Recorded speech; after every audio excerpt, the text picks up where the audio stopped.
Ken Pom is on the program. Jeremy Jordan, Dave McCann. And again, there are certain websites I check every day. KenPom.com, blatant, just love it. Promotion here is on the program. Ken, when did you realize your name was like convenient for KenPom.com? When did that hit you? It was sort of an accident. I think I bought the domain name in like 2000 before I even had an idea of what was, what the website was going to be about. And it turned out to be, it sounds nice. It kind of rhymes. It's short, which is it's hard to find domain names that are short these days. So it's all worked out pretty well. And yeah, now I just for a while it was like an alter ego, but now I kind of embrace it and just introduce myself as Ken Pom, and it works out okay. Used to be like a weatherman or something. I just know he's the college basketball guru, which is great. He used offensive adjusted efficiency, defensive adjusted efficiency. They're all kind of numbers and stuff. For people who have never been to your website, how would you summarize in a couple of lines like what you get when you subscribe? Because it's good info and it's frankly insider stuff I use every day on the program. Yeah, the website just tries to break down every team by different statistics, but it goes in layers. So like obviously there's an overall rating you see on the front page. There's the offense and defensive ratings that you talk about, and there's ways to break down teams' offense and defense into various parameters.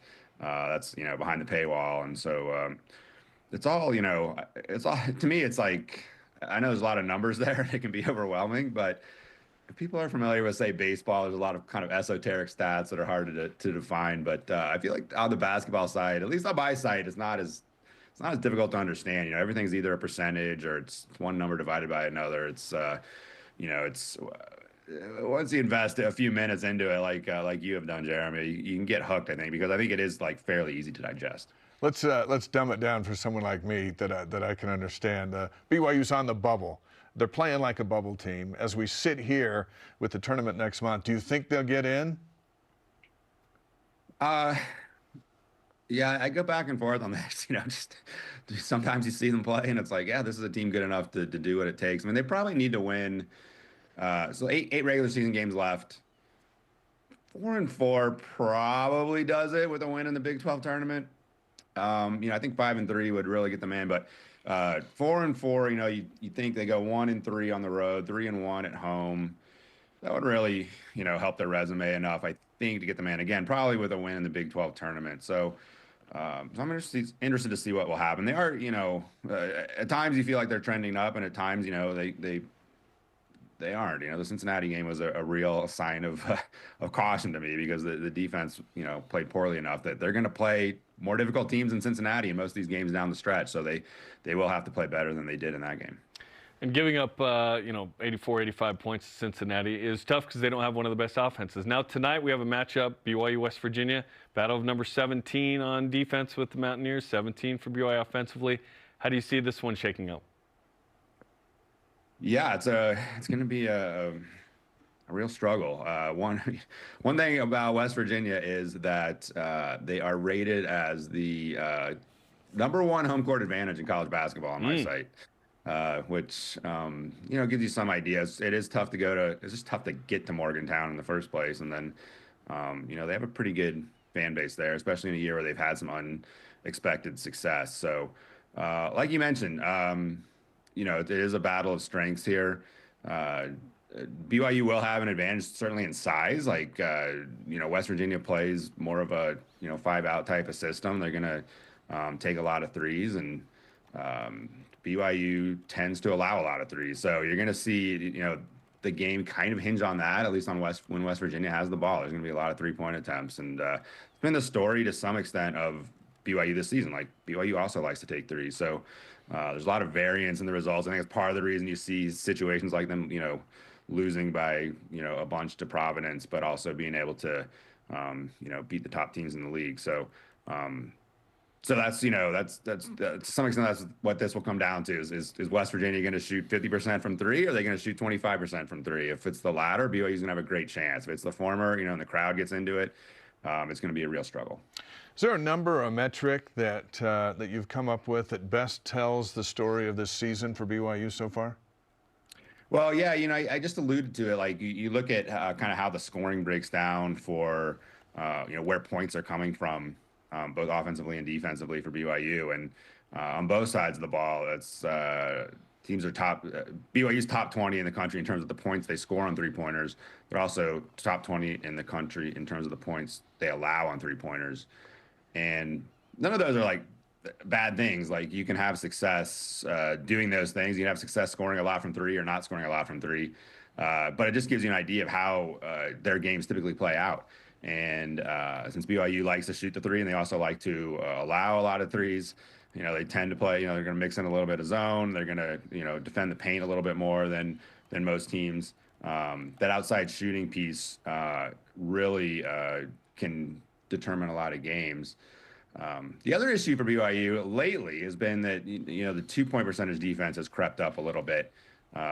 It's around 52% in Big 12 play. You really want to get that number under 50% to have an effective defense. And so, in addition to this, kind of 3-point shooting variance, to me, the 2-point shooting is the thing that BYU can really control a little bit more. And so I'm curious to see if, especially tonight against a team that doesn't have, a lot of interior size, can they, kind of exert their will a little bit more in the paint.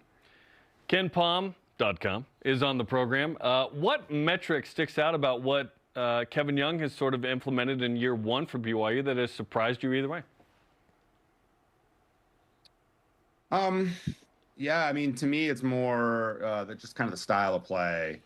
We didn't exactly know what we would get from Kevin Young when he came in here, and as it turns out, it's kind of more of the tradition, I guess, we've seen in the past 2 decades, more or less, of BYU basketball, where you do get that perimeter shooting. I mean, they're 16th in the country in terms of the number of 3-point attempts they take. On the flip side, I think the defense was a bit of a mystery, and on that side of the ball, BYU is really focused more on, as I mentioned, kind of allowing threes, but also in the process kind of slowing the game down. So, BYU's 325th in terms of defensive possession length. So possessions are long, and that's usually the sign of an effective defense. The defense that, as I mentioned, it's been a mixed bag this year. But they really so far have kind of hung their hat on trying to force difficult three-pointers, late shot clock three-pointers. And generally they've had success in that. Like opponents have only shot, 35% from three. So it hasn't exactly been great three-point defense, but they're not exactly getting torn up from three either.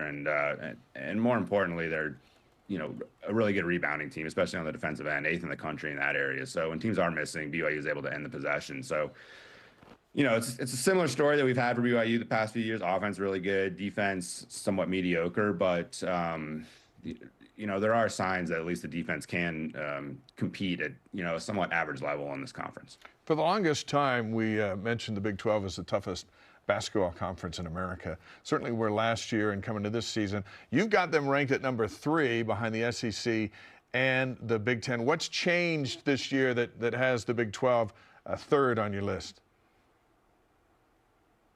Yeah, I mean, it's been a long, long run for the Big 12 being usually first in the country. I think 9 of the last 10 years, they were the top-ranked team in my system. And when they're not the top-ranked team, they're second. It's like a 15-year run of being first or second. And so this is a little bit different. Obviously, the expansion of the conference has taken a toll on the league to some extent. Teams like Arizona State and Colorado have really dragged down the league a little bit. UCF has not had a great year. Cincinnati, after starting off great, hasn't been all that good. And so that's part of the issue. They made the additions of Houston and Arizona have offset that somewhat. I mean, overall, the league is still really good. They're just not the best. Say hello to the SEC. I mean, they're having one of the best years that any league has ever had. Yeah. The Big 12 is still pretty good. It's just not. This doesn't. There's just a little bit more of that. I don't want to say dead weight, but mediocre teams at the bottom of the league that are dragging down the rating a little bit. I was hoping you'd say Utah, but that's just the blue in me, I guess. Ken, we appreciate Utah too. Yeah. BYU's got to win that game in Salt Lake. He got it in. Yeah, exactly. Ken, we appreciate the time. We recommend people check out KenPom.com for the latest. And thanks for joining the program. All right, thanks, guys. Appreciate it.